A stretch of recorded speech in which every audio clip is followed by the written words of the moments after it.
Welcome into the rundown on Fox Sports Radio 1400 around the world on the iHeartRadio app. I'm Rob Sanders. Thanks for joining us today. Appreciate you guys checking out the program. Lots of stuff we're going to get into today. Talk a little bit about the Game Talk baseball program, the Clemson baseball program, and how at one point they were awesome, especially the South Carolina program. And now there's thought that they may not even make the NCAA tournament. What a gong show. It really has come to that with those two programs. We'll get into that. We're also going to talk about college football coaches who could win their first national championship soon. Who do you think has the best chance of doing that? We'll get into that.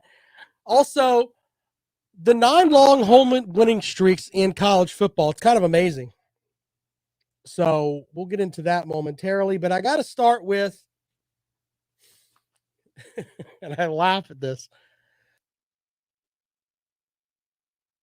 which makes me cough.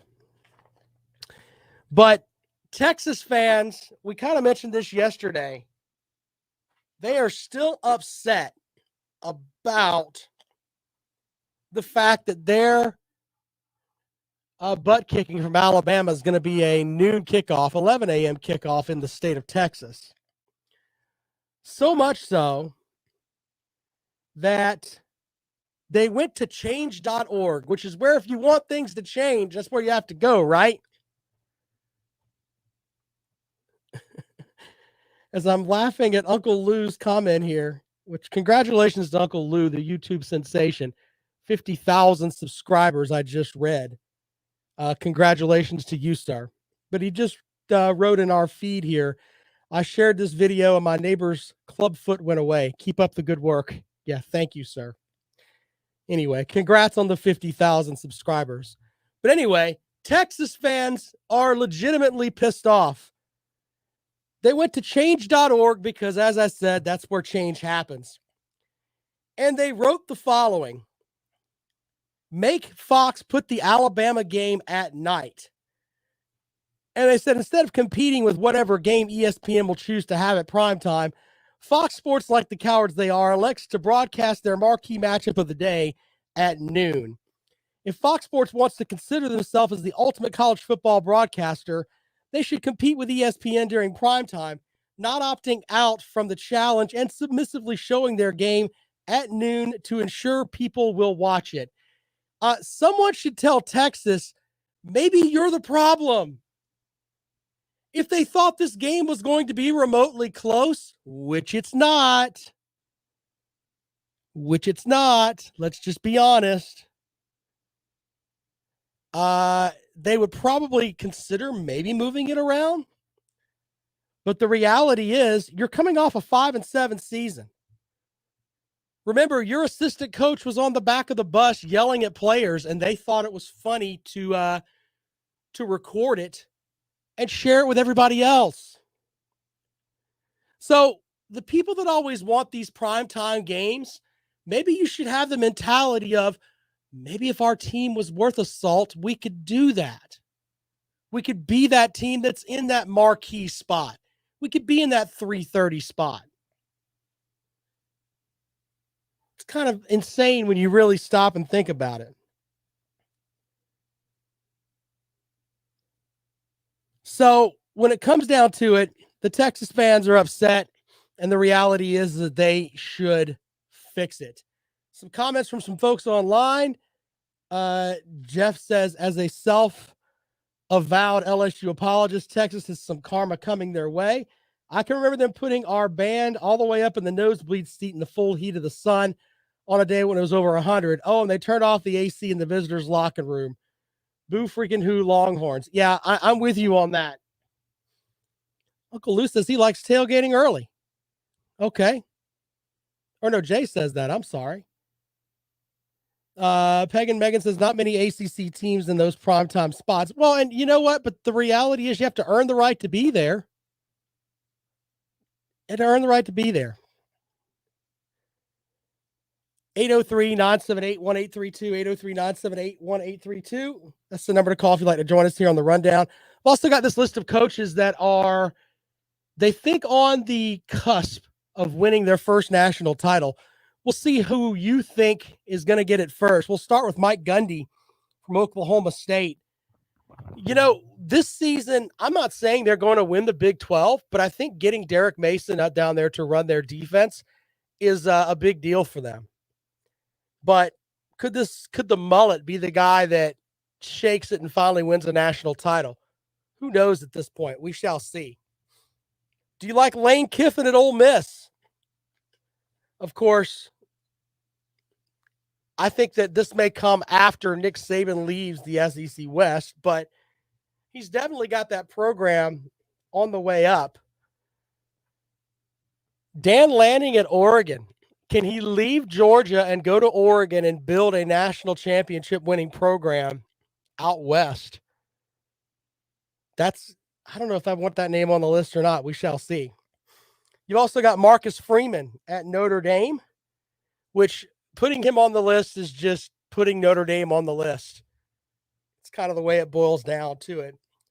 Lincoln Riley at Southern Cal.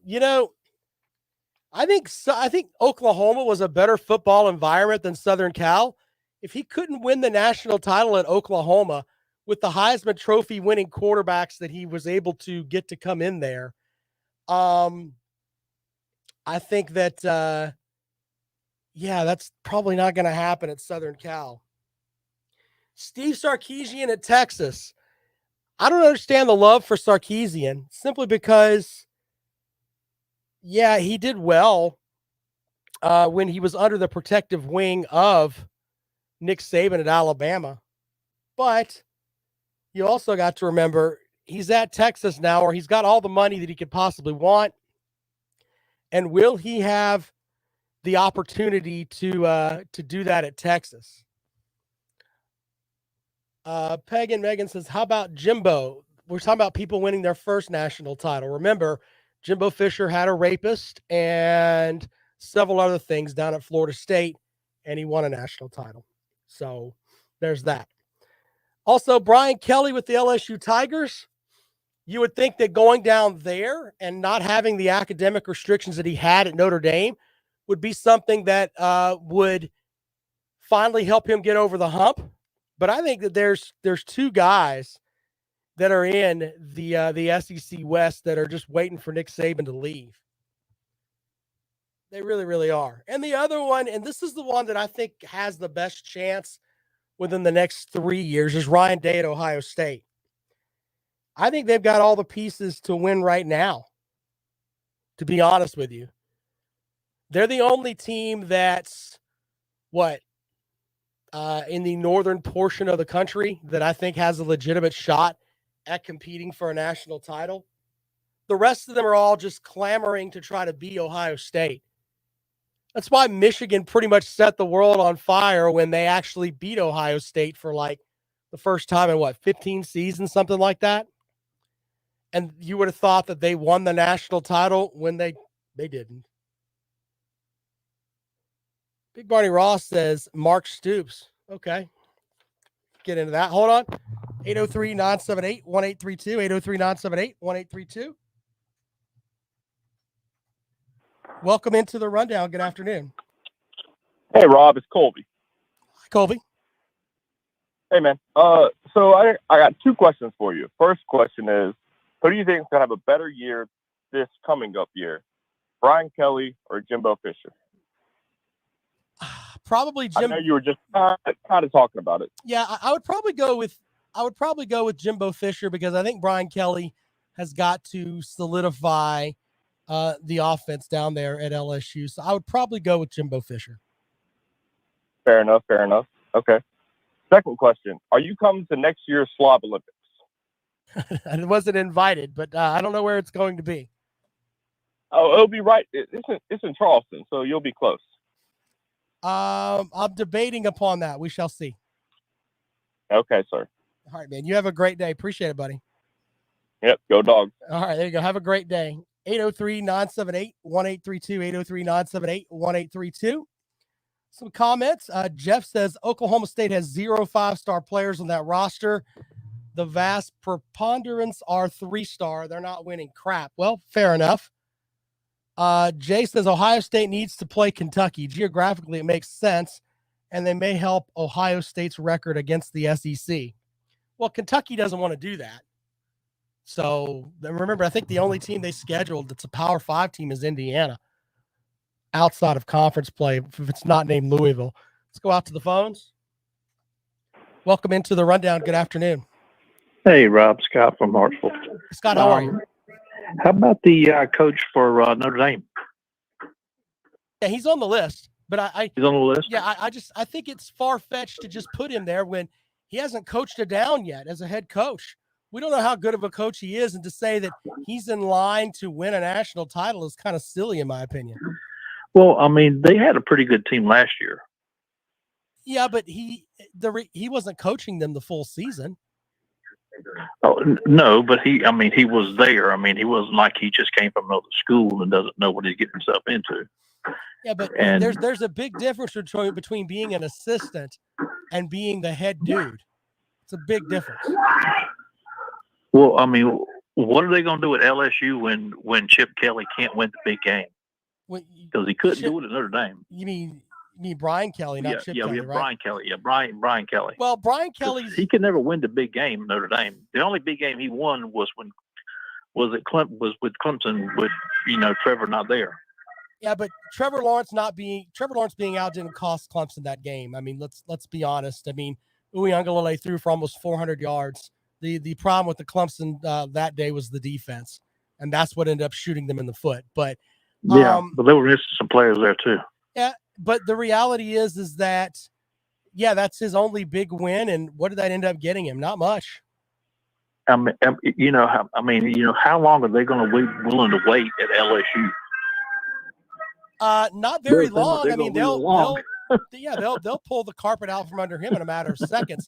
Remember, Orgeron won a national title, and 18 months later, he was gone. Yeah, he's gone. So the idea of, hey, you have actual time anywhere is far-fetched. Yeah.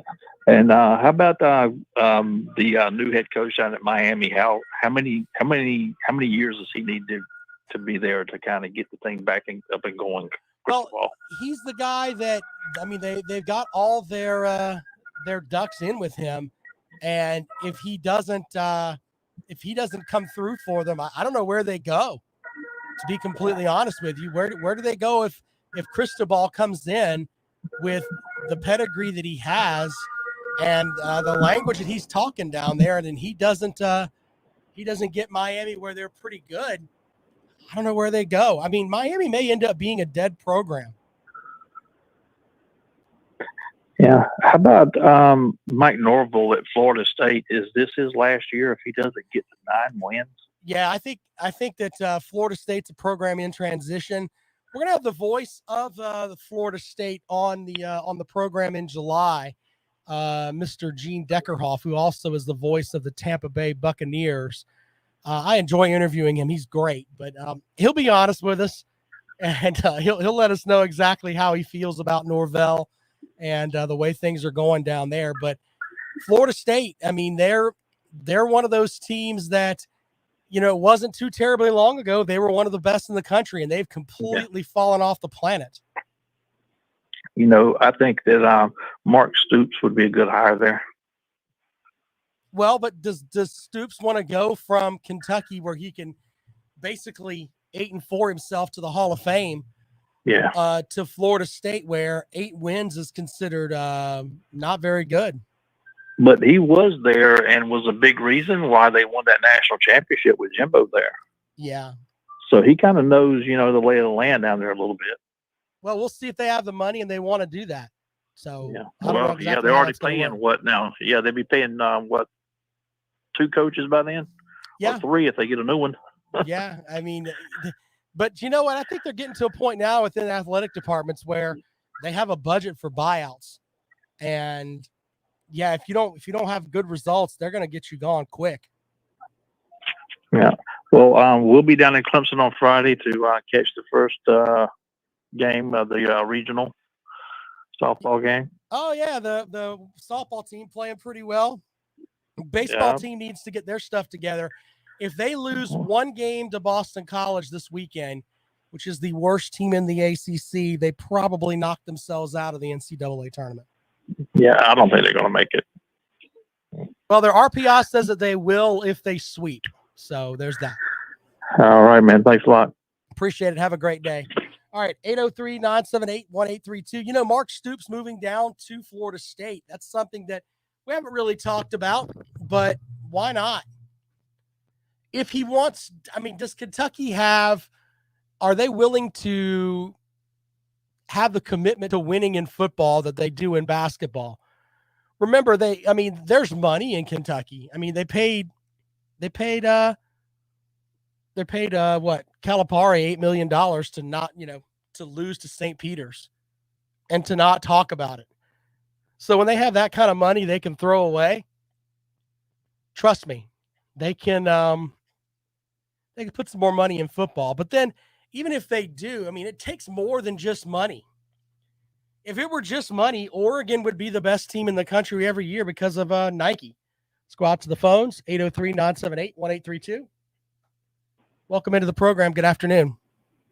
Hey, it's Big Barney Ross. I want to address a few things. Florida State doesn't have a bourbon contract or a company to entice Mark Stoops. He's making bourbon money up here in Kentucky. Okay. Why would you want to go anywhere else? I mean, have you seen Florida State though? Yeah. Okay. And that's the reason he left that and came to Kentucky. It's just, blue bloods, better bourbon, BBB, just better all around. And we don't have to schedule Power 5 non-conference games because Kentucky's been so bad historically that we basically had to win our 4 non-con games, beat Vandy, and upset somebody to make a bowl game. We went years with no bowl games. Why would we schedule a Power 5? We're not going to do that. We're a middle of the road team now, and I'm not talking about the DUIs we're getting. We could probably do that now, but why do that? Well, I mean, why go down that road? Who does people think we are? Tennessee? Y'all think about it. Big Barney Ross, I'm out. He makes a lot of valid points there. Kentucky's been stuck in hey, let's try to win 6 games every season. But with that, is that going to be good enough for Coach Stoops? And he's like, you know what? I could go down to Florida State. They're going to expect me to do more, but hey, maybe things be different down there. Maybe I can actually win a title of some sort. Billy says, name a school Calipari left that wasn't on probation. Stop asking trick questions, sir. Papa B says, Mississippi State has been a thorn in Mark Stoops' side with 3 different coaches. Yeah, fair enough. Captain Tripp says, Calipari is an actor, not a coach. Good point. I read something Tennessee fans are all happy about. They won the regular season and the tournament in basketball, and they won the regular season in baseball. They trade all of that in 1 nanosecond to be relevant in the SEC East again. I truly believe that. I think that's where that fan base is. Yeah, the baseball team's awesome. The basketball team's pretty good. They deal with them being over in conference play. If they could just be somewhat competitive in the SEC East in football. I stand behind that. All right, 803-978-1832, 803-978-1832. More of the rundown when we come back. This is Fox Sports Radio 1400.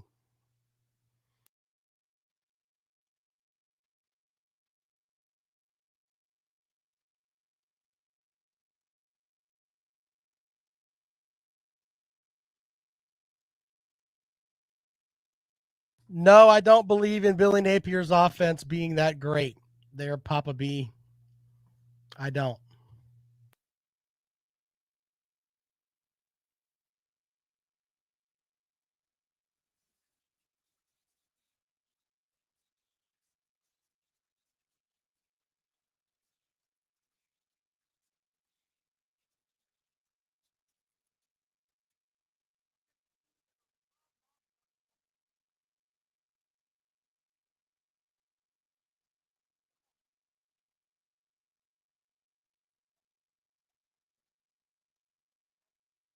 I'm not mocking you for the whole thing about being on top. I'm just saying I think you would trade all of that to be a relevant football program again.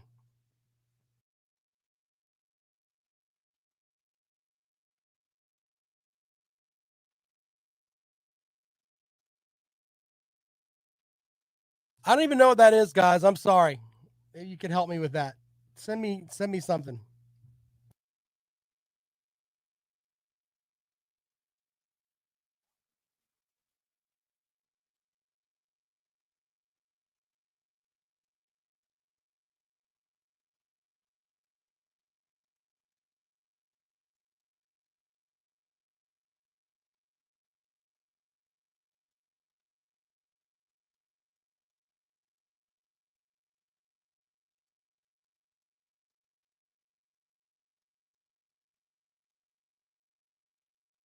Man, that's harsh. Papa B with that comment.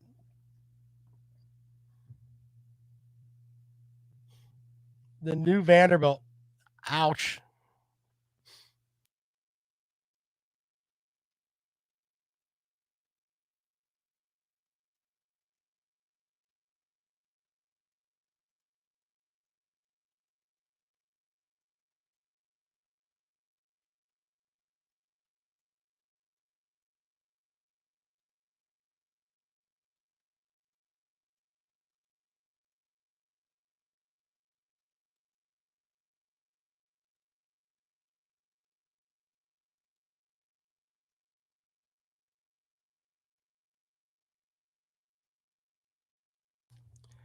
Welcome back to the Rundown on Fox Sports Radio 1400 around the world, the iHeartRadio app. Papa B with a great comment. Tennessee is the new Vanderbilt. Let them have baseball. Fair enough on that. Oof. So last night, quick baseball note, South Carolina lost to Charlotte. Yeah, that's real. Coastal Carolina housed Clemson. It's like 17-2, I think, was the final score. Insane. Both teams are in line to not make the postseason. It's kind of the way it's rolling there. Anyway,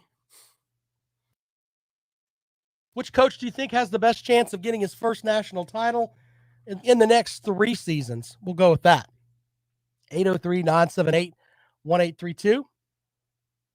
803-978-1832. And they're ripping on Tennessee in the chat room, by the way. Let me read some of these. Peggy Megan says, Neyland Stadium.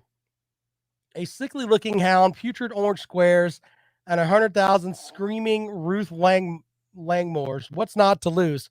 Sir, Ruth was from Missouri. I don't think Ruth Langmore was going to commute down to Tennessee to root for Tennessee. You might be a little off on that one. She probably had a Mizzou tattoo. Wouldn't surprise me in the least.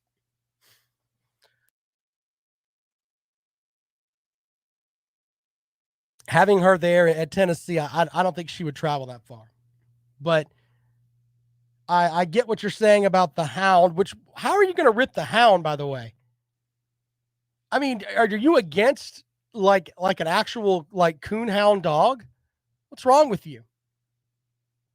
That's probably the most likable thing about Tennessee is their hound dog mascot.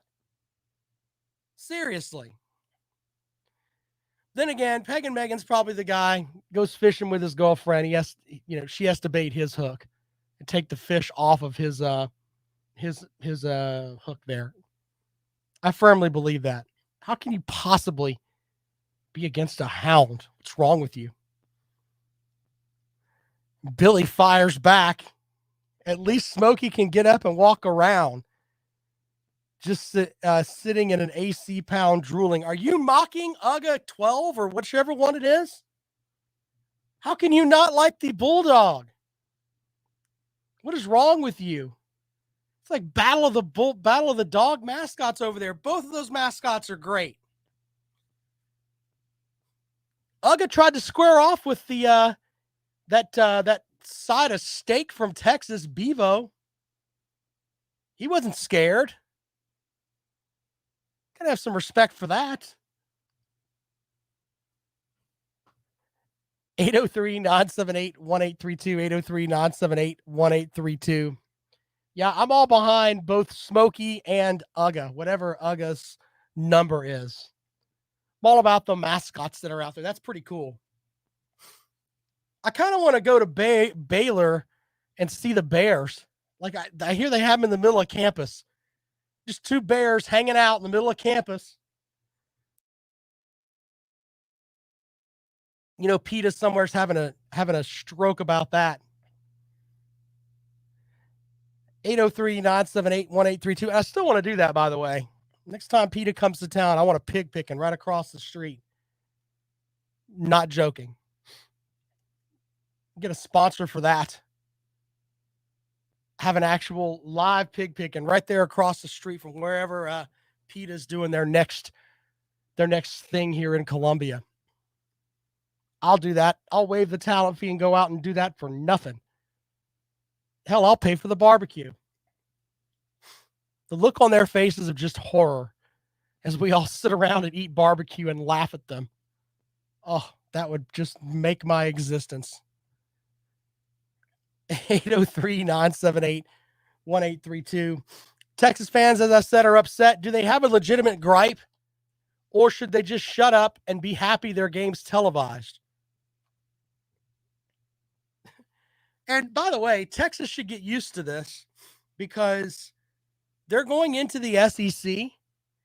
And if we just went on just football rankings alone, as far as what people want to see, I mean, let's be honest. They're like what? Maybe 7th in the conference? Maybe. So it's one of those things where someone has to tell them eventually, look, we understand that you've got the big long horn there, but in reality, you got the same weight as Vanderbilt here. Please sit over there and shut up. Play your game at noon. We're going to have our traditional SEC matchups. We're going to have all of those. And the stuff that you're bringing here doesn't really matter. Might get jacked up for the for the Oklahoma-Texas game. Might show that one in prime time. That probably has more to do with Oklahoma than you. Okay? You're a team that lost to Kansas last year. Please stop thinking that you're relevant. Big Barney Ross says Texas has a legit gripe. Okay. Billy says PETA protested the shark fishing tournament in Destin, Florida. They were cute. Look, I'm all about people should take care of their animals, but some of the stuff that PETA does is insane. It's not like we're going to be a friend of PETA on this show. PETA folks aren't lining up to talk about this show, for goodness sakes. Carolina Tripp says he wants to go to a Texas-Florida game. There'll be fine women everywhere. All right. Billy says, don't say Red River Shootout. It offends Peg and Megan. Okay. It's sensitive. 803-978-1832. 803-978-1832. I'm still battling a cold here. It's getting to be kind of silly. It's like you take your you have a upper respiratory infection, sir. Take these antibiotics, you'll feel better. Been taking them and they give me the cough syrup too, by the way. I take that, I'm in la la land. I was sitting on the couch last night and after I'd taken my cough syrup, and it's like, look at that. Isn't that special? That's kind of how I felt last night. It's like I'm getting drunk off cough syrup. What a mess. Eric says it's the Clemson and cold. I don't know what you mean by that, sir. Don't know what that is. 803-978-1832. I'm going to look at some of the longest active home winning streaks. We'll get into that when we come back. And I've got a potential pod system set up for the SEC. We'll get into that when we come back. Of course, you can join the show at 803-978-1832. 803-978-1832. That's the number to dial if you'd like to join us here on the Rundown, right here on Fox Sports Radio 1400. Of course, around the world of the iHeart Radio app, my buddy Lawton Swan, He is up after me. Listen to him from 4 to 6 with Clemson Sports Talk. You can check out his show. He's on Twitter at Clemson Sports. I'm on Twitter at Rob Sounds Good, and we appreciate folks following me there and interacting back and forth. More of the rundown when we come back.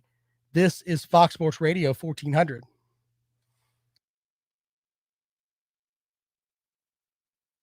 I don't know, Jay. I'd have to look that up, buddy.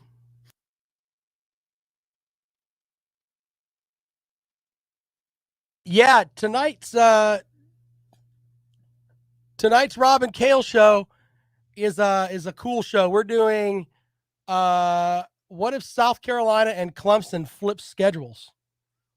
So yeah, stick around for that tonight.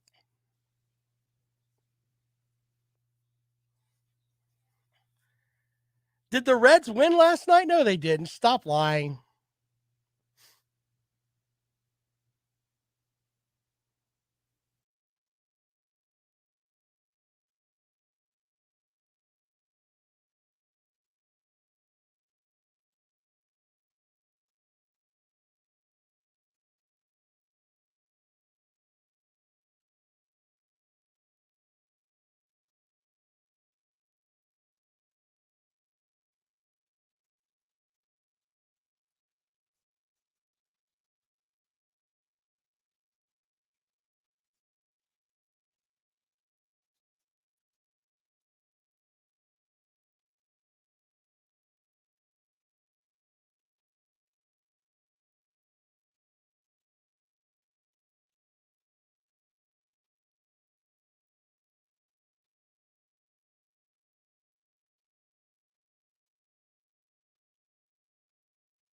What do you mean, bring a friend? Man, y'all can carry the show, man. I'm struggling. I ain't lying.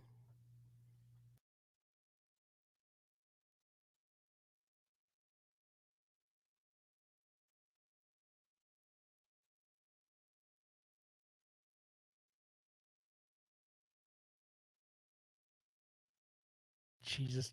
Peg and Megan, you're dumb.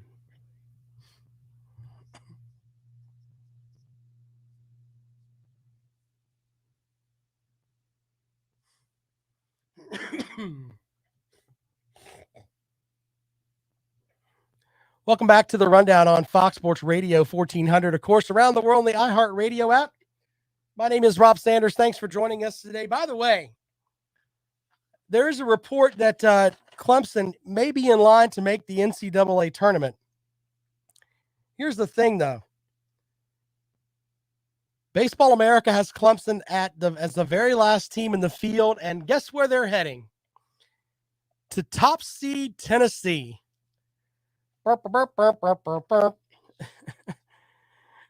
Which is kind of funny. Also, the folks from, D1 Baseball has them one spot safer in the last 4 in the tournament, also going to Knoxville. So, yeah, here's the thing. They're going to go to Knoxville as what, a 3 seed?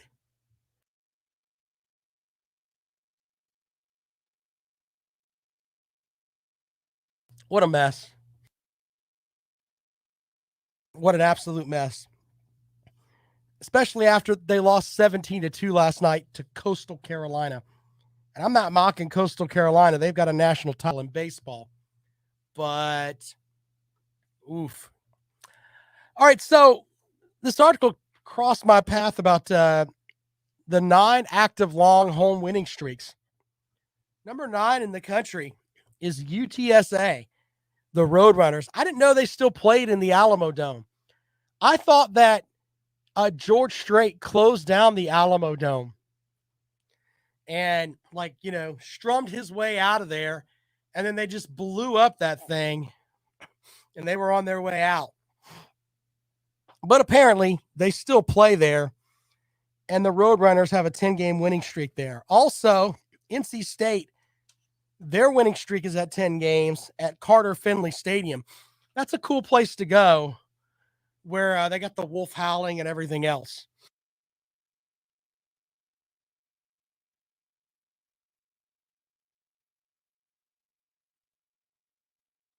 Oh, what a mess. Oklahoma's also at 10 games they're at Gaylord Family Oklahoma Memorial Stadium. They're played 10 games in a row that they've won there. The Georgia Bulldogs are at 6th overall. 12 straight they've won at Sanford Stadium. Last loss came at the hands of South Carolina in 2019. Alabama has won, 13 straight games there? Their last loss was to Joe Burrow. So there's that. Miami of Ohio, the Redhawks play in Yager Stadium. Not like Jägermeister, just Jaeger. So they've won 14 straight games there, even though they finished 7-6 in 2021. The Oregon Ducks are 19-game winners in a row at Autzen Stadium. They say that it's one of the college's loudest stadiums in the country. A zoo on game days, and the Ducks rarely lose at home. Yeah, that's probably a tough place to play. Papa B says, soak the mic in bleach. Yeah, I've got like all the wipes over here. I'm going to take care of that before I leave. Then you got the Cincinnati Bearcats. They've won, 27 games in a row at Nippert Stadium. So, yeah, they've pretty much been treating the American Conference like a warm-up schedule, basically. And finally, number 1 is Clemson, 34 straight wins.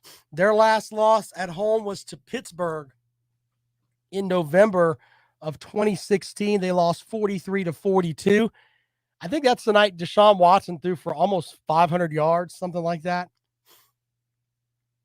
But yeah, Clemson owns the longest home streak in the country. Which one of those do you think has the potential to end this season? 803-978-1832, 803-978-1832. That's the number to dial if you'd like to join us here on the Rundown on Fox Sports Radio 1400. Of course, around the world on the iHeartRadio app. We can also talk about the South Carolina baseball team and how they got hammered over the past couple of nights.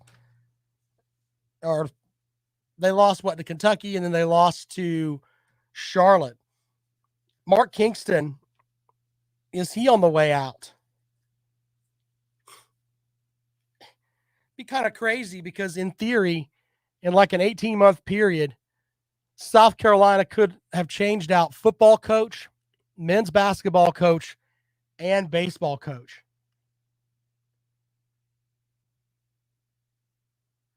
Kind of interesting. To Neil with a comment online that says, I saw a poll last week that said Neyland Stadium was the 3rd best place to play in the SEC. I'm pretty sure they've never been to that cow pasture. Wow, that's harsh. 803-978-1832. If you're taking your bias out of it, what is the toughest place to play? I'll take calls on that too. Some folks will say that it's right here in Columbia at Williams-Brice Stadium. When the Gamecocks are good and that fan base is into it, that stadium is loud. It really is. Big Barney Ross says Death Valley. Which Death Valley are you referring to, sir? 803-978-1832. 803-978-1832.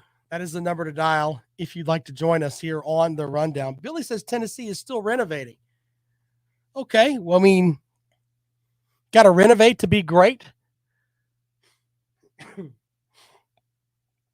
I'll tell you, a unique environment is App State, where their stadium's basically built into the side of a mountain. And they don't pack 80,000 in there. I don't even know what the capacity is on that, but it seems just as loud to me as any other stadiums. And a lot of that's got to do with the fact of the way the stadium's set up. Papa B says 65,000 cowbells can get loud too. Well, when you don't have the fan support, you got to go to the cowbell. I understand that. I pick at Mississippi State. Big Bonnie Ross says Neyland Stadium, you got to wear a hard hat for golf balls and mustard. I can't believe people threw mustard there last year. Not that it doesn't happen everywhere. You got to shout out to Lane Kiffin, though, because he was all about it. He was great. He was basically Darth Vader. It's kind of the vibe that he had there. Anyway, 803-978-1832. 803-978-1832. Billy says Neyland is twice as big as Kroger Field. Okay. Kentucky's been a twice as better football team then, too. Just saying. Rock Dog says Neyland is never loud when you're down 30 at the half. That's funny. Out to the phones. Welcome into the rundown. Good afternoon. Rob, it is Peg smack in the well, I'll say it's early off season. You're sick as a dog. It's middle of the week. What could be better, man? I know, right? Maybe. I'm thinking about hitting some of that bourbon this evening when I get to the house. I've tried everything else. I'm gonna have a little bit of some hillbilly magic when I get home. I believe you, and I would too. Hey, I thought that was kind of an interesting topic about I don't know if you actually called it underrated stadiums. Yeah. But I will say this, because of where I live and because of my job, I knew several of the Florida players who played in Williams-Brice when Spurrier was there, and they were actually good. And they all said that's the most underrated place in the country when they are rocking, when they are good. That you just don't hear nearly enough about it compared to how loud it actually is in there. I think so I got to give you. I think that if you follow South Carolina, even when they're terrible, they still pack that stadium. I mean, they can literally. I remember I went to a game there the season they went 0, or was it 1-10? The year they didn't win a game, and it was still packed the middle of the season. And I mean, that fan base is top notch. You can't really argue that. Yeah, I'm kind of a weird duck. I know that's a shock to you, but grew up in Gainesville, grew up a Georgia fan, and went to school at Ole Miss, which none of that makes any sense. But I will say this: I would vote South Carolina fans the most loyal fans in the conference, and I've been sort of all over it. So I would. They went, didn't they go 1 year they didn't win a game, and the next year they barely won 1 or 2 or something like that. Yeah. They sold out every single game. Yeah, they did. Their fans show up, man.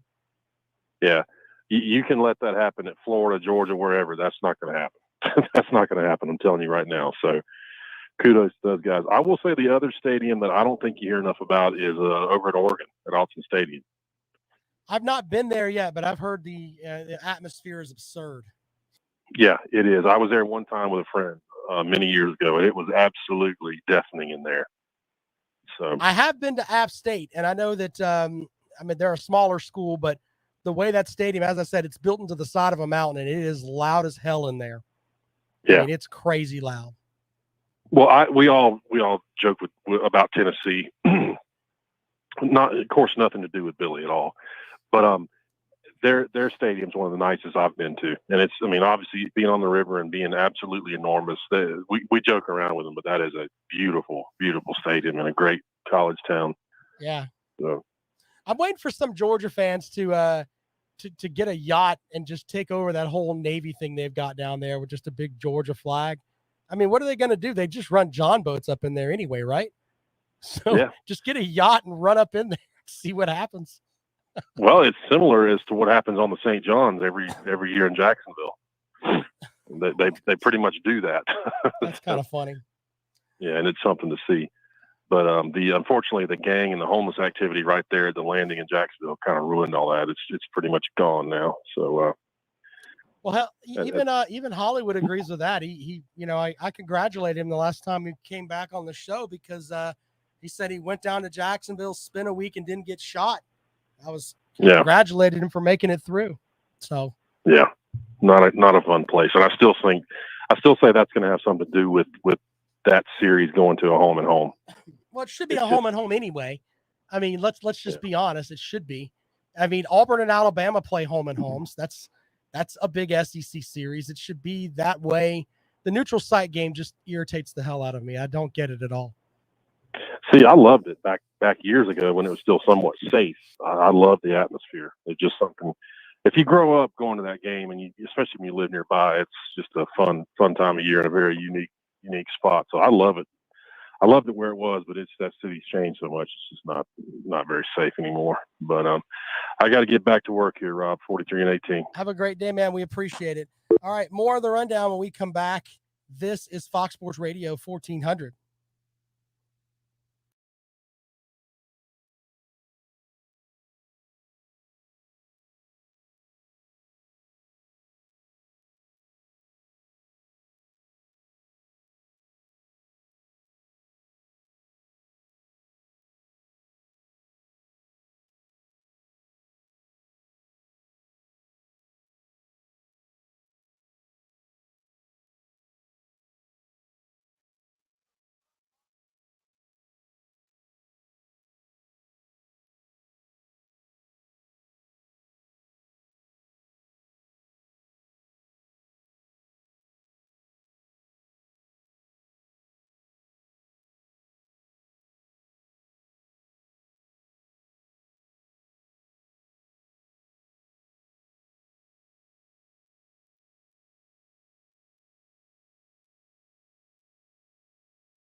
Yeah, but that should be a home and home, though.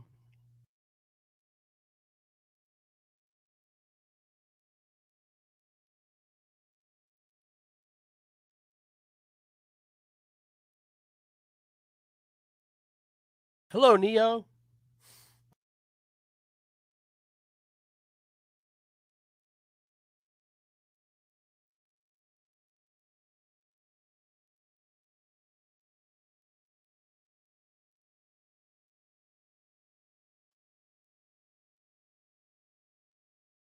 I think it's fair to call Clemson Stadium a cow pasture. And the reason I say that is that you can go, I don't know, 3,000 yards from the stadium and literally be in a cow pasture. And that's the truth.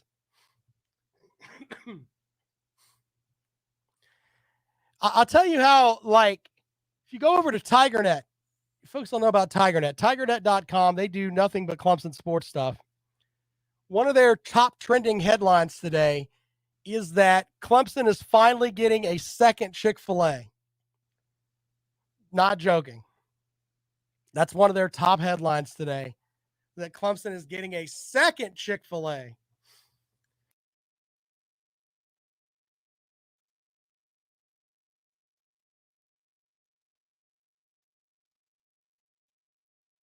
They're not bad.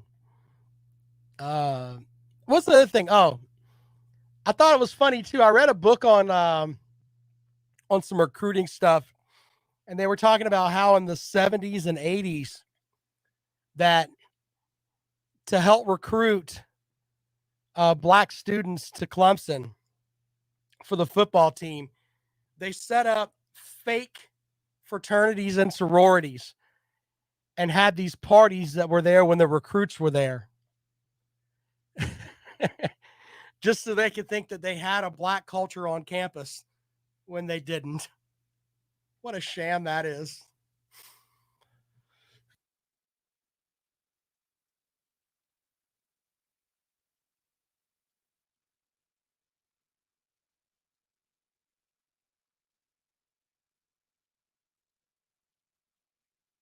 Look, we give all of us give each other grief, but there are bad fans in every fan base. Like, you know, when I went to Athens for the last time Clemson played there, Deshaun Watson's freshman season, and they were throwing batteries at us on our way out. That happened. I was there.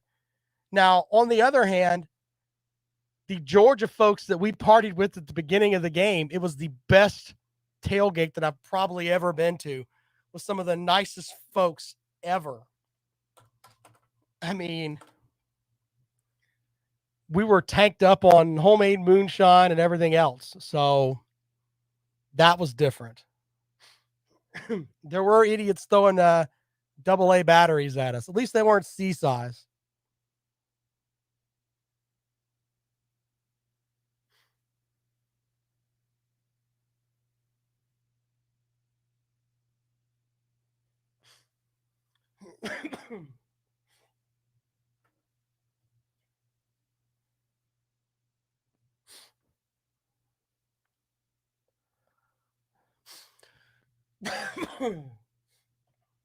Welcome back to the Rundown on Fox Sports Radio 1400 around the world on the iHeartRadio app. My name is Rob Sanders. As we are getting closer and closer to the NCAA baseball tournament. I know there's some folks that are like, yeah, all right, I'm not into baseball, and I understand that. I'm going to watch a ton of NCAA baseball. I think it's just great. But on the other hand, you can look at it from a football perspective. Once we get through the NCAA tournament, it's essentially football talking season. Yes, it is. We are not that far off. They say this like, 100 days? Tomorrow will be like 100 days till kickoff. So there's that.